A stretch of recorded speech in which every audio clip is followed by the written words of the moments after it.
My name is Ron Ekker. Welcome to Basketball Talk Pro. Today we're taking up a subject that is very difficult to explain. I think that we talk about being instinctive, but we don't really do much about it. And I have a feeling that most people just think you're born with it, and that if you have it, you got it. If you don't have it, then you're just out of luck. I'm not sure that I would agree with that. I believe that, and I'll try to show you, that instinctive play, instinctiveness, can be trained and can be coached and can be learned by players. But I want to start with a story. It's a true story.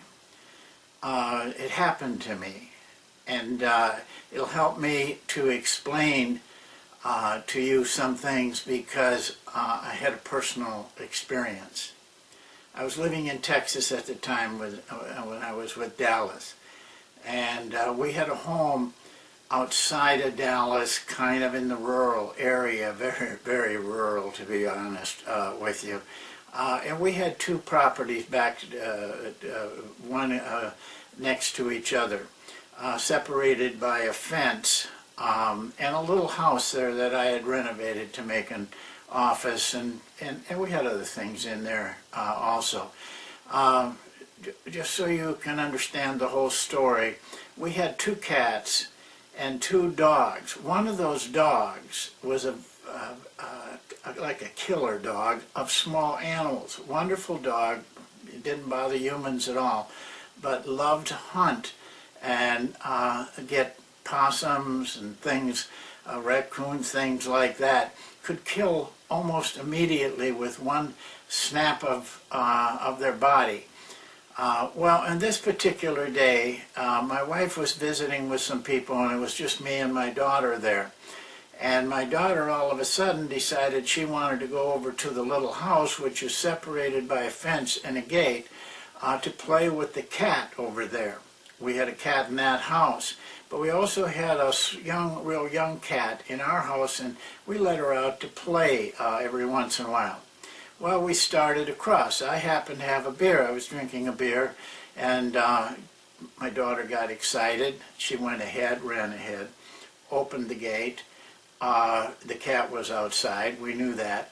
And when she opened the gate, of course, the dogs that were pinned in now saw their opportunity, because they usually had the entire field over there during the day because we kept the cat in.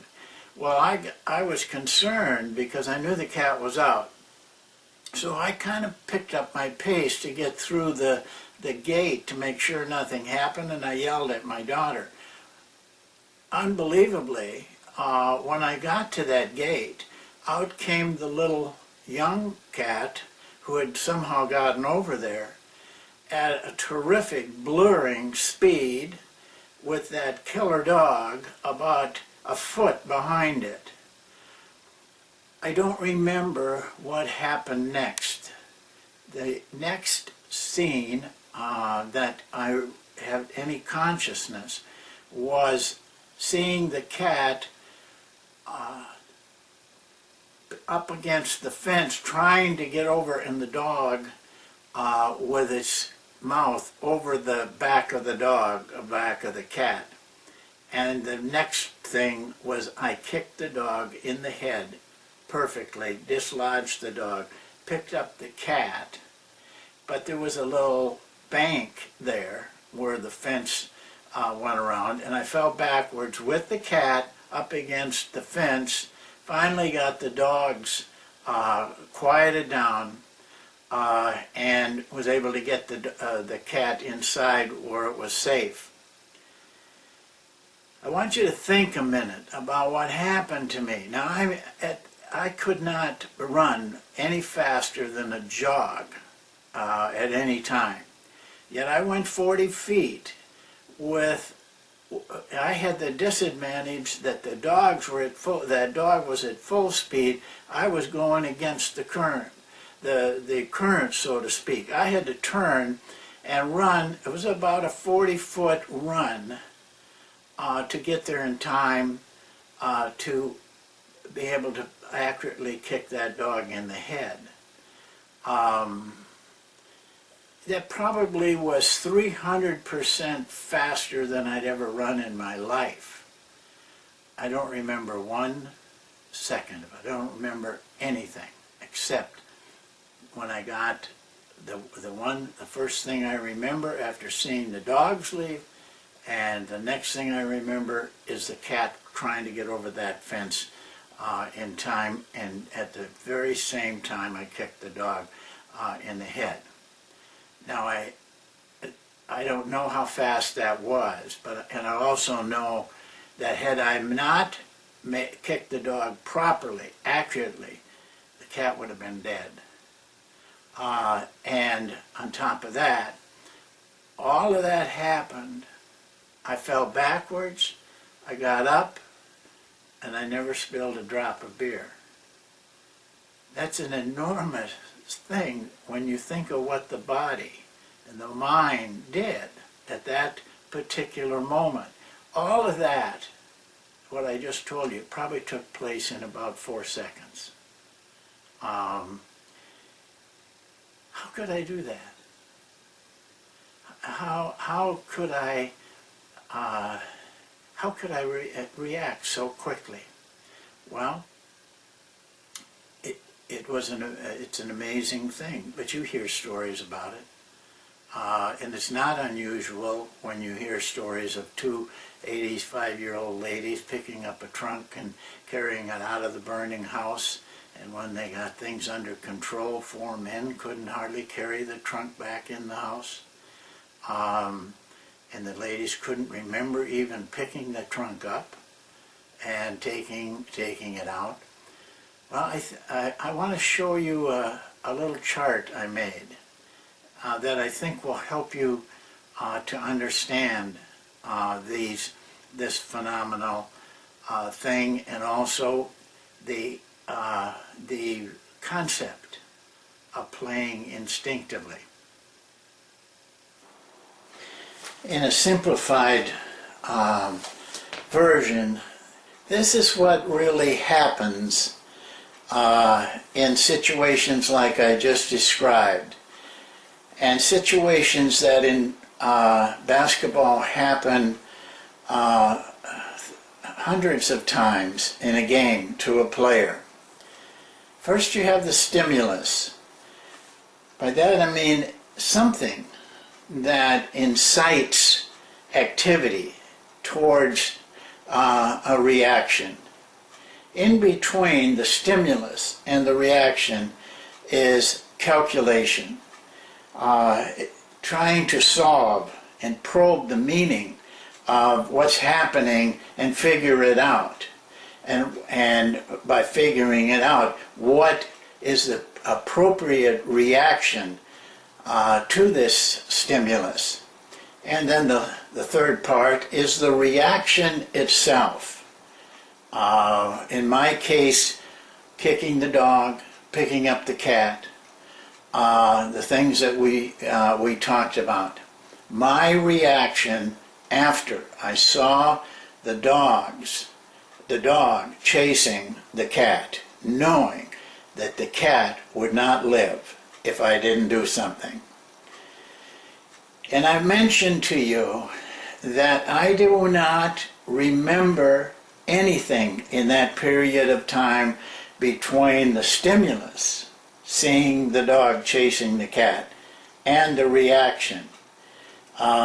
It's a complete blank, and I can tell you, nobody, you could psychoanalyze me, you could put those things on my head and look in there. There is no memory. After 12, 13 years, I still have no memory of that. But it is the kind of the answer to what we need to do as coaches.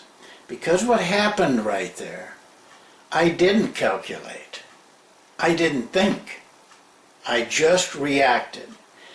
And so what I did, and what you want your players to learn to do, is on this next chart: stimulus, no calculation, no thinking, reaction to the stimulus. That is the key, and that is the challenge that we face as coaches. Many of you probably, I'm sure, remember the dramatic shot that Michael Jordan made against the Utah Jazz. I've looked at that shot many, many times, and the sequence of things that happened within those just few seconds it became apparent to me that regardless what Michael says, he was not thinking. As you remember, the Utah player slipped and fell down, and that gave Michael a clean shot. Now, I know I've heard what he says about that. I mean, he explains it very well, almost step by step of his whole thinking process. I believe, and I don't want to refute him, but I believe he reconstructed that after the fact, just like in my case, I could possibly reconstruct everything that happened. But it's my belief that Michael reacted without thinking on that shot. And I don't think he was thinking about where his hands were, how his elbow was, and thinking, oh, this guy fell down, now I'm going to be open. I think it happened so quickly that he saw it and reacted immediately without thinking. This is my concept of this. But just stop and think a minute. If you could get your players to increase their speed 300%, if you could get your players to react without fear, without calculation, without thinking in a situation like Michael was in when he made that shot, how much better not only your team would be, but how much better the players would be. So, you know, it's easy to talk about these things, but how do we coach it? I have a feeling about that, and I think it boils down to two things. But before I tell you what I think those two things are, I want to give you just a couple of quick examples. You think, if you think that instinctiveness cannot be taught, but all of you have been taught to do instinctive things. One of them is walking. You learned how to walk. Do you think you walked like this just because you were born with it? You learned how to walk. But do you think about walking? Ever? You just walk.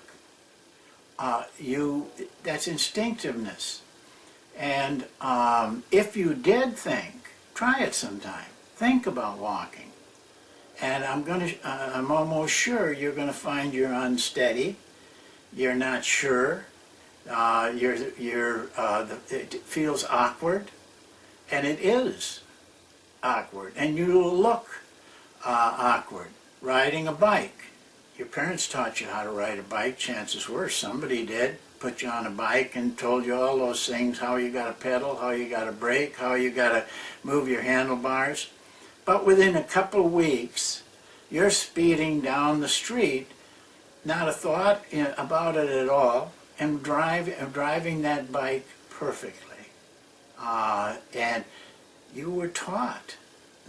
What you're doing is instinctive. You're not thinking about making all those moves, braking and all of those things. You're just doing them. But you were taught that. So you can teach basketball players too. I think the two things that must take place is simplicity and repetition. That's why in the film I showed you on coaching a freelance offense, I use only 3 drills, and they're very simple drills.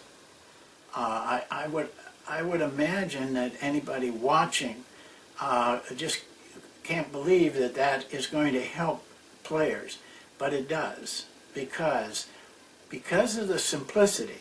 I took the complexity away from them. They don't have to think.